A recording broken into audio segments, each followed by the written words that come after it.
Hi, Hi, Ryan.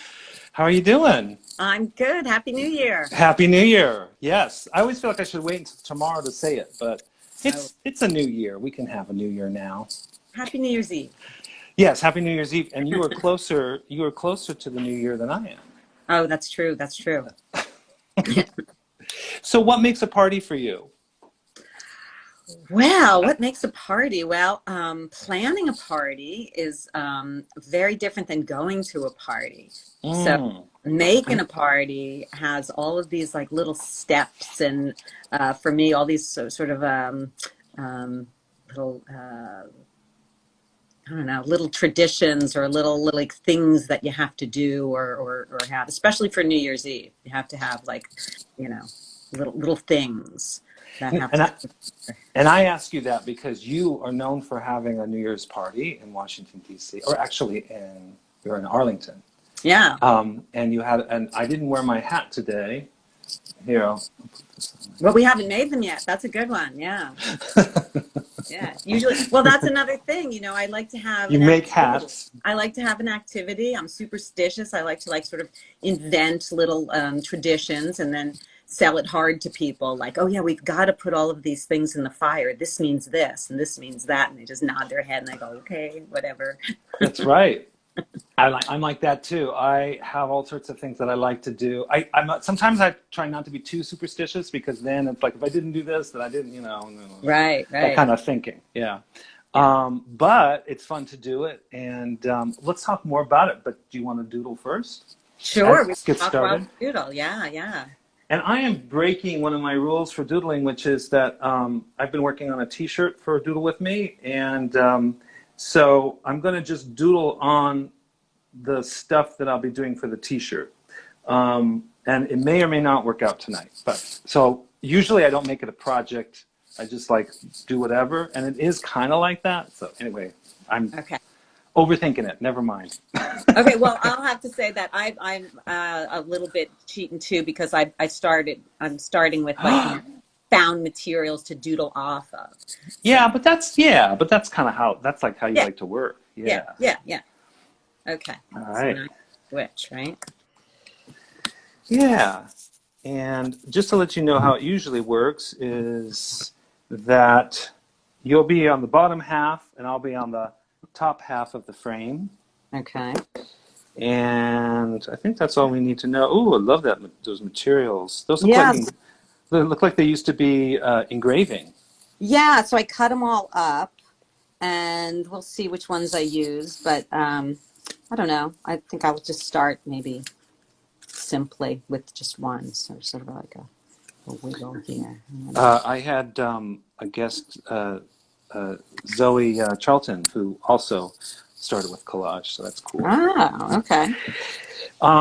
So we were talking about parties, party, and we were saying what makes a party. People can put in the comments and talk to each other about that too. But what you were saying, like the things that you planned for your party. You want to talk a little bit about? So you're doing a party tonight after this, right? Yeah, right after this, but it's raining here now, so I'm not really sure. With the whole like COVID stuff, we were going to have an outdoor party. It's like 60 degrees here, which is perfect, but I don't Yeah. know. It's raining, so Wow. who knows? So I guess That's for what makes a party, you have to kind of have like things cooperating. I don't know. Yeah, because you also have like a fire pit, if I remember correctly. Yeah, so you got to throw things into a fire on New Year's. You got to Uh-huh. burn the old, and get rid of things that you don't want, and you know. Yeah. invent different superstitions around it. I think that's what we do every year. We just invent new superstitions. And when we were talking before, you were talking about like a witch bag. What's in a witch bag? Well, a witch bag, we just kind of named my daughter named it that, or maybe she didn't, maybe I did. Witch bags is like to have something to throw in the fire every year. I Uh-huh. generally make these little pouches with just like little symbolic things, like superstitious symbolic things, like, a Ah, little bit of a spice or a little bit of that, a little bit of this. And I oh, bundle it all cool. up and I tie it to a stick, and then everybody makes their New Year's wish based on throwing that into the fire. Oh, cool. So it's And when always you, a secret what's in the yeah, bag. okay. And so is this something that is from a family tradition, or is this something that you just kind of invented as an artist would? No, I just invented it. We invented it like as like, okay, well, we need to like make some traditions for our party. But, if you don't have a tradition, you just invent traditions. That's what they, isn't that how they get made? I think They so. have to Yeah. start somewhere. Sometimes I'm kind of like, oh, I've got to follow the rules or it won't be right. And then sometimes I'm like, well, maybe it's just setting the intention and doing the work and not worrying about if it's correct or not. I don't know. I go back and forth with that. I worry. I shouldn't, but I worry. I like the worry. ritual of it. I do too. I like rituals. And this is kind of why I just like that it is a time to do something symbolic and also too, it's kind of like a mental image that you kind of maybe carry with you as you go forward into the year. I mean, I'm not I'm not quite sure, but I do like that. Yeah. Um, yeah, and I was kind of thinking about how parties. What I like about parties is that they have like a beginning and they have an end. So it's a little like a ritual in a way. Hmm. That you see people, the evening changes as it goes, kind of, and Yeah. especially like when you're getting ready for a party, you're having to think about, well, what kind of environment am I creating for people? And I mean, maybe you don't want to think Yeah. about it too much, but certainly I like to No, try it's to very figure out, important. yeah, how can I make people feel comfortable or like at ease, because some people, it's a big deal for them to get out. It's not, not everyone is likes to be out, or it takes time to get used to other people's houses or places, but Yeah. Yeah. but but at the Well, same, you invite people to your house, you hope to make them comfortable. Sometimes it makes them uncomfortable to ask them to do things. like games and stuff. Yeah, yeah. Yeah, so I figured hats were a pretty low bar. It is, and they can choose to do it or not, Right, and right, right. yeah, and the other thing is like uh, it's creative, so you're doing something kind of by yourself, but then you get to wear it, so you can, like for me, I what I recall is I could create an alter ego or something Yeah. for myself, be someone different, which I mean, it's taken me some time. I do like myself, but sometimes it's nice to be someone else. Yeah, yeah, just for a little bit. Sure. Well, you know what else I like about a party is when somebody just kind of goes off and you go, whoa, that happened. And then you kind of back away from it. That's a guilty pleasure, isn't it? It's like, whoa, Oh, you mean where there's a little bit of a freak out or an implosion or something? some kind of drama, and it's like Mm, nobody invited that drama, but here it is. right. Yeah, I had a post-party drama in high school. You're reminding me of that, and where I was at a friend's place, and I am a person of appetite. So when I see something I like to eat, I eat a lot of it, and that's just Yeah. something that I, And one of the things was I saw a plate of brownies, and I thought, oh, those look really good. I think I'll have like 6 or 7 of them. So that was interesting. I started to realize, oh, I better go home. Something weird is happening. And I didn't really know what was happening with myself, except the ingestion, and probably stuff was weak back then, but the ingestion of it, it was like, oh, hallucinating. This is new to me. Lightning bolts and time shifts and talking in echo chambers. I was like, okay, I should get home. So I had a friend who was a little bit of a trickster kind of friend drive me home, and so I was a little worried about that because I didn't know what he was up to. So I got a little paranoid, unfortunately. Yeah. Um, and then I got home, and I actually thought that someone had come in and killed my family. Oh. And I think that they were probably already asleep. So then I started calling out to them, like, oh, where? Are you here? Did they meet up with you and go, Ryan, put a pillow on your head? Yeah, my parents are online right now, so this will be real fun for them to hear. So I woke my sister up first, which was really sweet that she responded to me first. Yeah, yeah, yeah. And but because she was tired, I thought, oh my God, she's alive but wounded because she was tired. I thought somehow someone had, really. Yeah, Then slow down. yeah. And then my dad basically rounded me up and put me in front of the TV and got me to drink. This is how I remember it. And I feel like I may have told this story to them before, but I remember being sat in front of the TV and he was trying to ground me. I think he gave me something to drink. But on the television was an Adam 12 episode where they were trying to bring someone down from LSD. Oh And my they were God. I know that feeding, episode. I think they were feeding the person like orange juice and chocolate or something. Yeah. So there was some confusion as to what was going on. Was that me on television, or was that, you know, That's freaky that happened. Yeah. And then I think what ended up grounding me was actually watching Godzilla films. That was my safe space. Ah. And did your dad know that, or did it just become your safe space that I day? I think just that at that point, because I grew up watching those. Yeah. Something about giant lizards destroying things just made me feel a lot more comfortable in my skin, I guess. Yeah. I just bathed my Godzilla that was out on my porch, getting ready for the party. I was like, this Godzilla is just filthy. I must clean him up for the new year. Oh, so usually it's on your porch? Yeah. Doesn't everybody have a porch Godzilla? No. Actually, we have two like little French fry guys that are kind of like on our wall to our place. But no, Godzilla. But I'm sure that, let's ask the studio audience. Studio audience, please let us know if you have a Godzilla on your porch or somewhere in your home. And you can fill that out in the comments. Yeah, that would be interesting to know. Yeah. Also, if there's anything that I mentioned that is not supported by facts or evidence, if any of you have research that you can share on the comments, we'd appreciate that too. And if you could make it up, that would be even better. Even better, yeah. But do it with conviction. Yeah, do it with conviction. Make it sound right, make it sound real. And we'll back you up on it. Yes, right.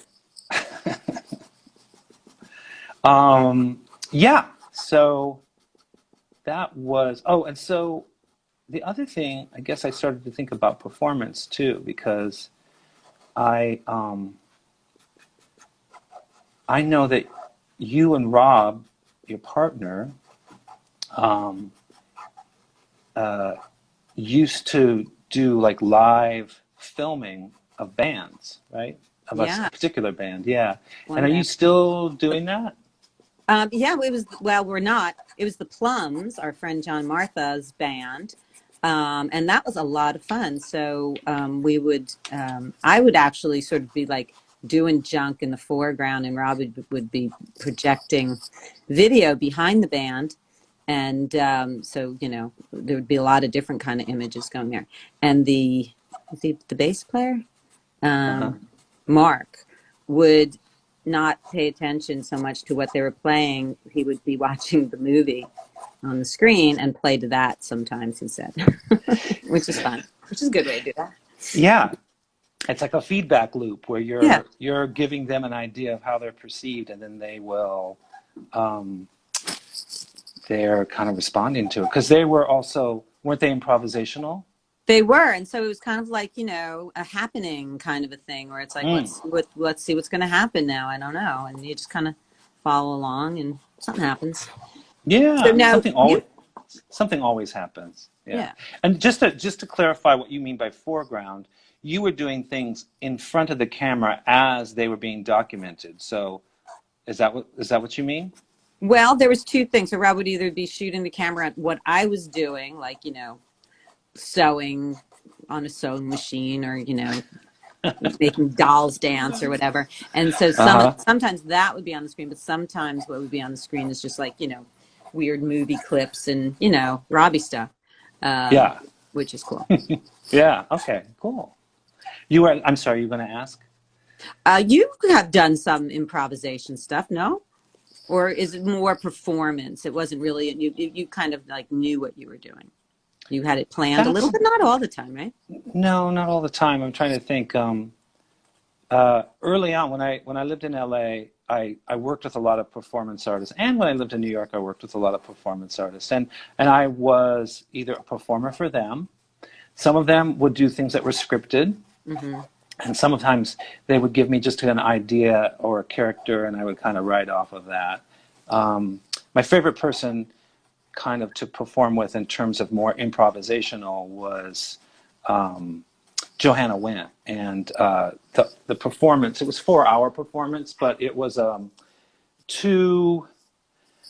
don't know, about 2 hours with a break in between. And they were, the things that I was doing in LA were living installations. So we would basically create an environment that we were kind of living in. People would tour it, and I guess that's a little like a freak sideshow. People would kind of tour it, and things would unfold in terms of what we do with ourselves, or do with each other, or do with the audience. And so, yeah, I was new to working with Johanna, and so I didn't realize that by the end of it that I would be unclothed and people would be pouring Pepto-Bismol over me. So that was, I mean, the thing was that I always knew with improvisation is you just had to be game for whatever Sure. happened. Yeah, yeah. Yeah. I'm not a fan of being completely nude in front of an audience, so that, I wasn't as happy about. So how much Pepto-Bismol, like, did it coat your entire body? No, Did it soothe you? No, not soothing. Probably more just sticky and annoying. And I was obviously the newest performer, so that I felt was a little bit of an initiation. Yeah.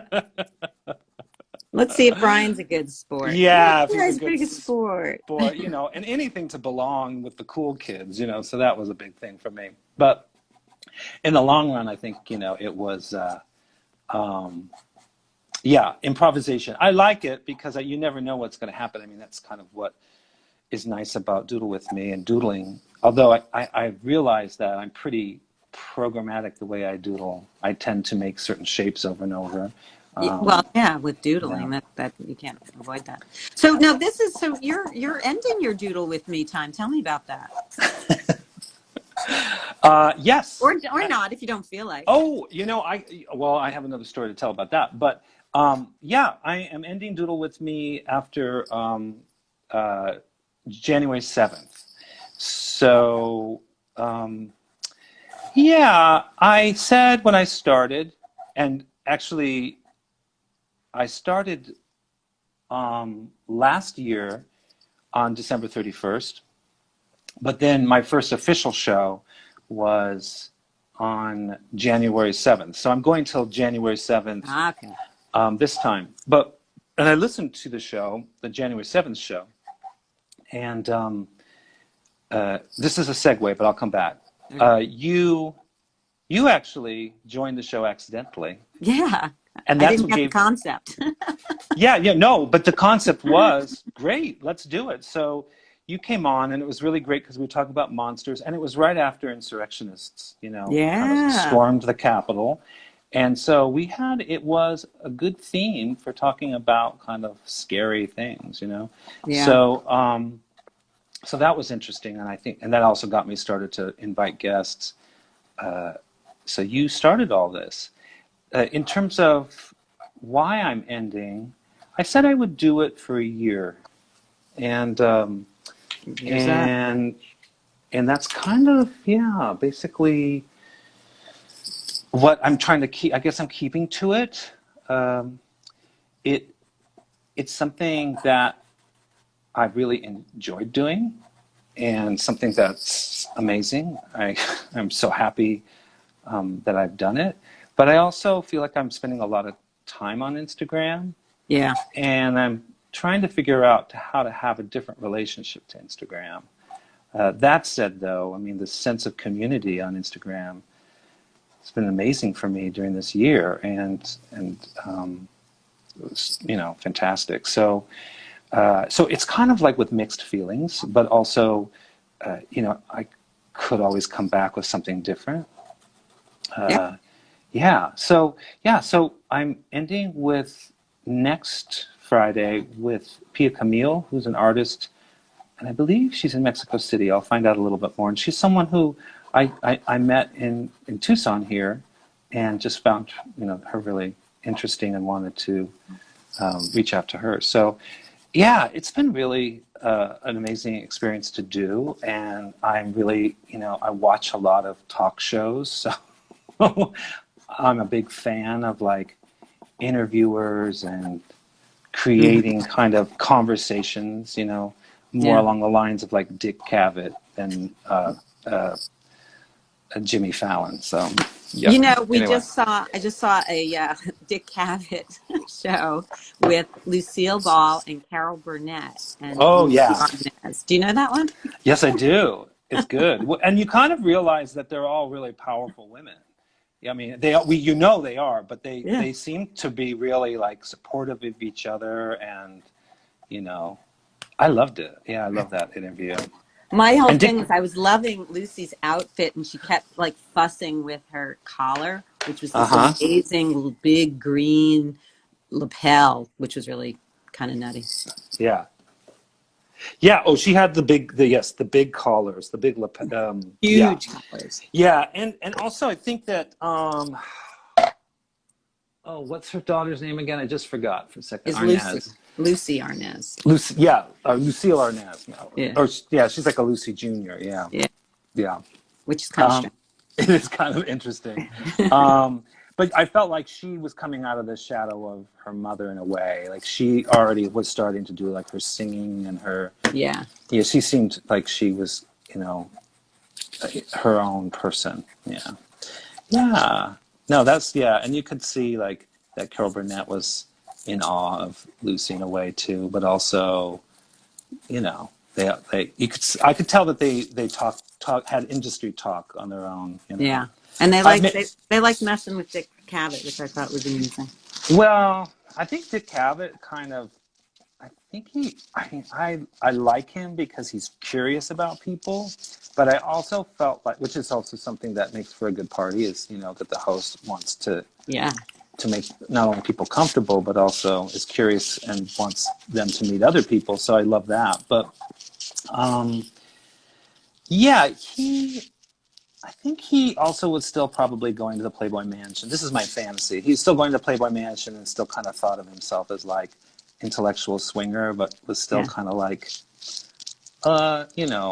maybe a little chauvinistic. Yeah, well, Carol called him out about asking her a question about being on the casting couch, and she was just kind of shut him down on that one. Yeah, that's just pure ant, But in some ways, I mean, people, now people would talk about it in a kind of context of Me Too or something, right? Yeah.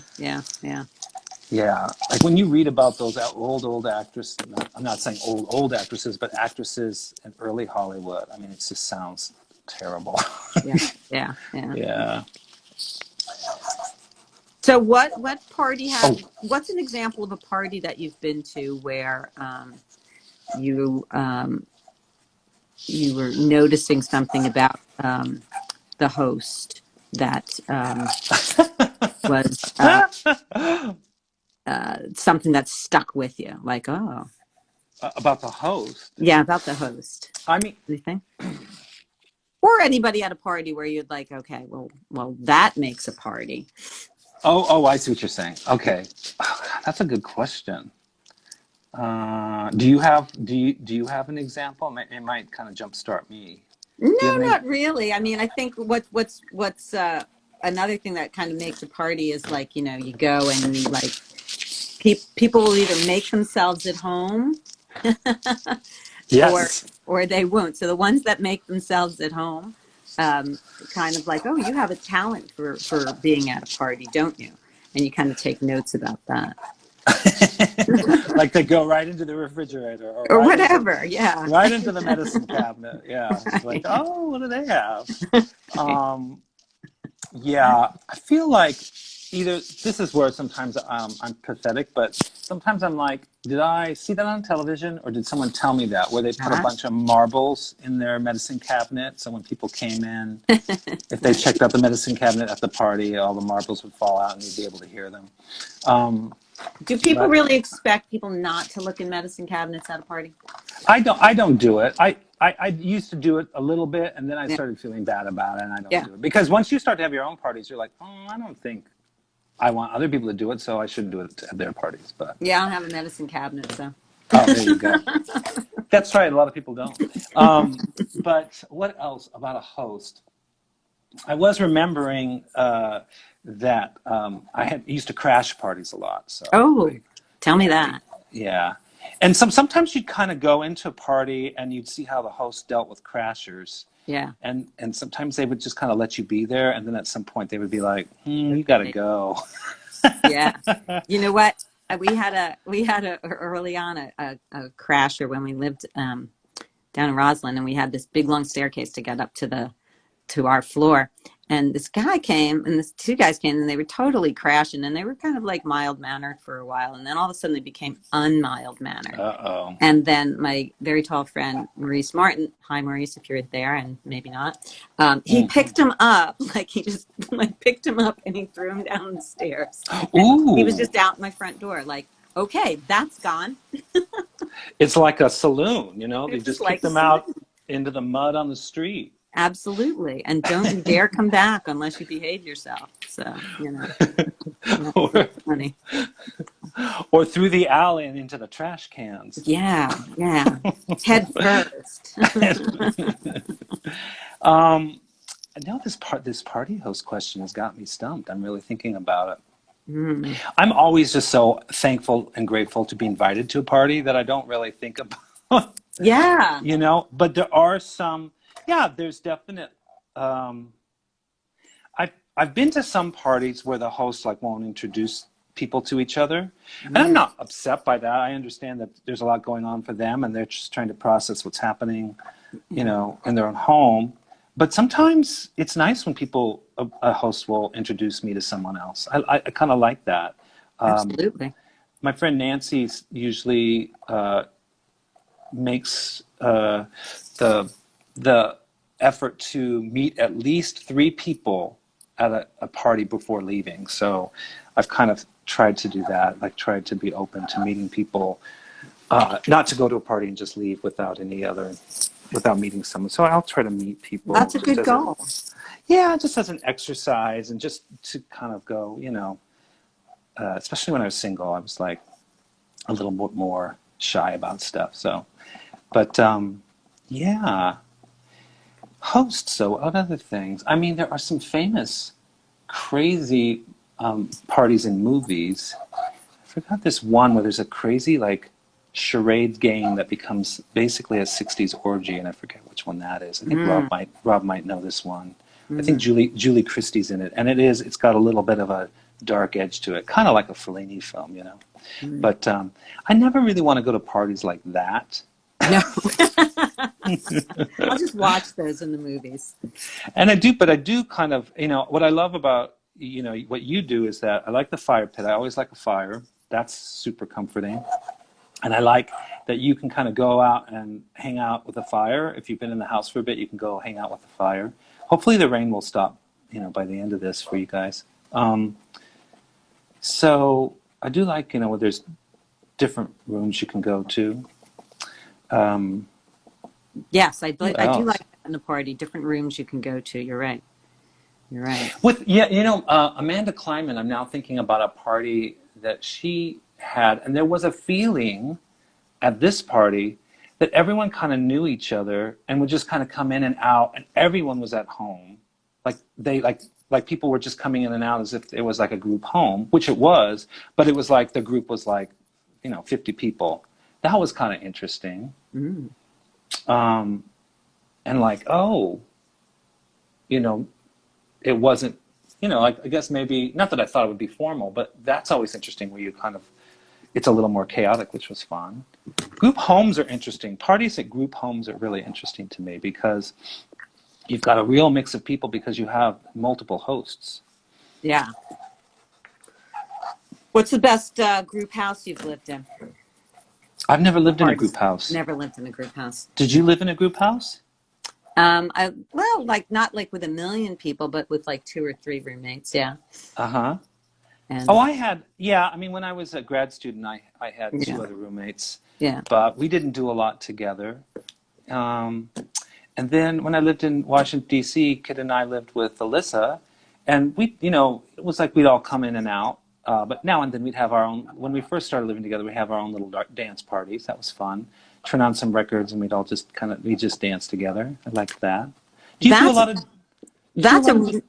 oh, go ahead.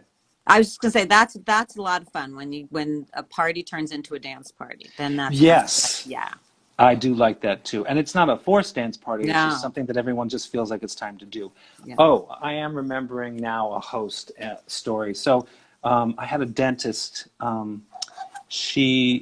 think she was Ecuadorian, and I forget where her husband was from, but they lived down the street from me when I lived in Los Angeles, and they invited me to a party, and I don't know who the party was for. I couldn't tell what it was for, but she was a rich lady, and so she had like balloons and streamers and like a fully set table, and but it wasn't formal because in the middle of the party she announced that her husband wasn't there because she believed he was having an affair. And it was like a telenovela, where it was just like everyone's like, what? And then the husband shows up, and it's very tense, but everyone's eating, we're still kind of formal dinner. And then afterwards, she says, let's all dance, because we like traditionally dancing after eating, right? So then they did this like crazy heated tango while everyone watched. And it was very dramatic. Wow, at least it wasn't like an Apache dance. You know that's the French Apache dance where they with the knives and they like, that's. I think that it was kind of like makeup sex, but it was just a tango instead of sex. I don't know what happened. I don't even know if it was true. I think she worried. Maybe she got herself upset. All I know is that she would talk about it sometimes when she was working on my teeth, and that made me nervous because it was like, please don't talk about your troubles. Oh wait, this was your dentist? My dentist, yeah. Wow. So I was invited to her home. And her sister, who sat next to me, a very beautiful woman, would talk about how she believes that she dated a Nazi, was an older man who was, when she was like a hippie. Yeah. Anyway, that was a party that, it wasn't a comfortable party for me, but it was a party. But it was a memorable party. Yeah. It really was like a little bit like those those plays in a house where the audience kind of wanders around and there's weird relationships. Yeah. There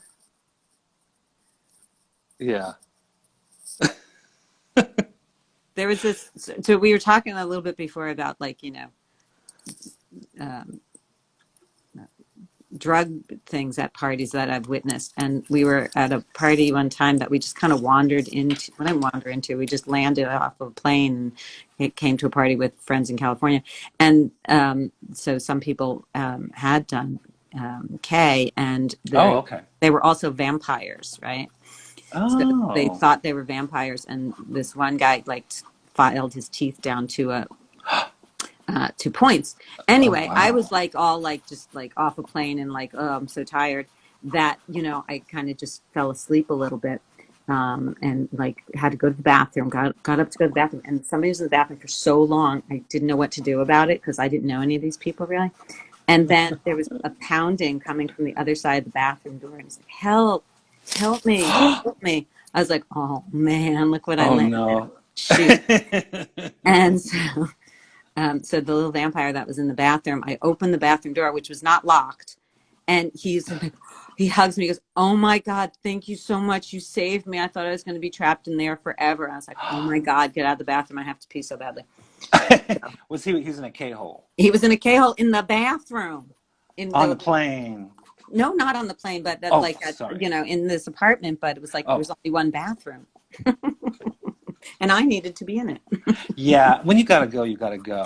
You know, I mean, I understand a freak out in a bathroom, but you do Yeah. also have to be, you know, especially if, you know, you gotta be mindful. Yeah. I don't Well, know.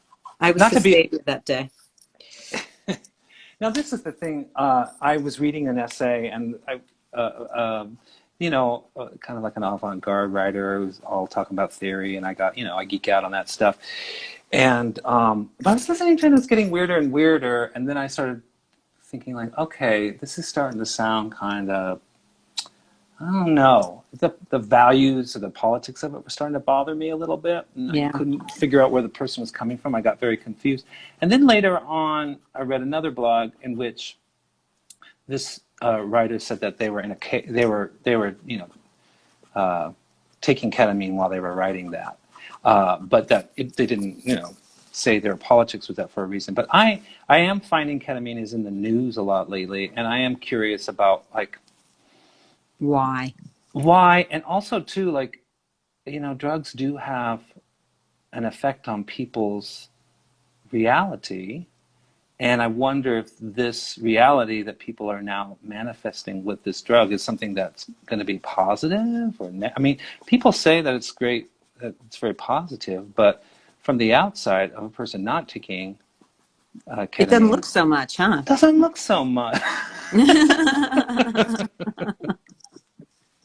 Kind of like, okay, all this is going on for you, but what I'm seeing is someone, you know, with drool coming down their face. So I don't know. And blocking the bathroom And blocking the fucking bathroom. at a party of all things. I know. What can you do? What can you do? Yeah, but that's not like, I'm not judging it. I'm just No. trying to understand it Yeah. from my my own perspective. I got some bad news. We got to end. We're at 6:40. Oh no! I could draw with you all night. I know, it's great. It's great hanging with you. That looks amazing. Well, you know, half of it is just the collage. No, but I know it doesn't matter. It's still amazing what you do with it. I love your like repetitive like ones where you add and add and add and add. I always like your whole run with Doodle with me. I really liked seeing your, like, you know. It's the same thing every time, though. I'm a hoarder. It's a doodle. I'm a circle hoarder, is what I mean.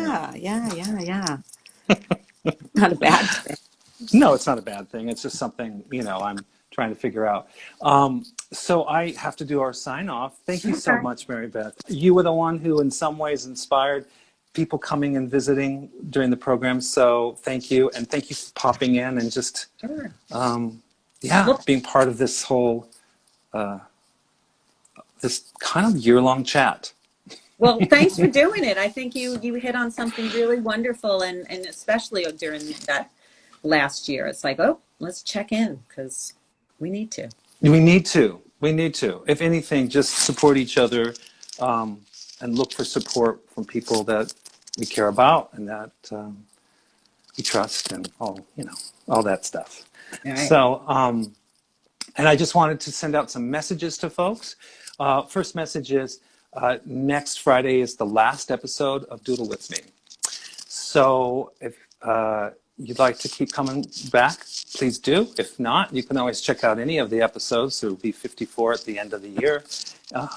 And I expect you to go through every single one of them. So please do that. And report back. Please report back. Also to always know that if you've done a doodle, and you want to share it with me, you can always just direct message me your doodle. And I have not been necessarily satisfied with my own. And so if your doodle is something that works with the t-shirt design that I'm creating, I would love to use it once we, of course, talk about it and clear all of the legalities of it. Well, I look forward to your t-shirts.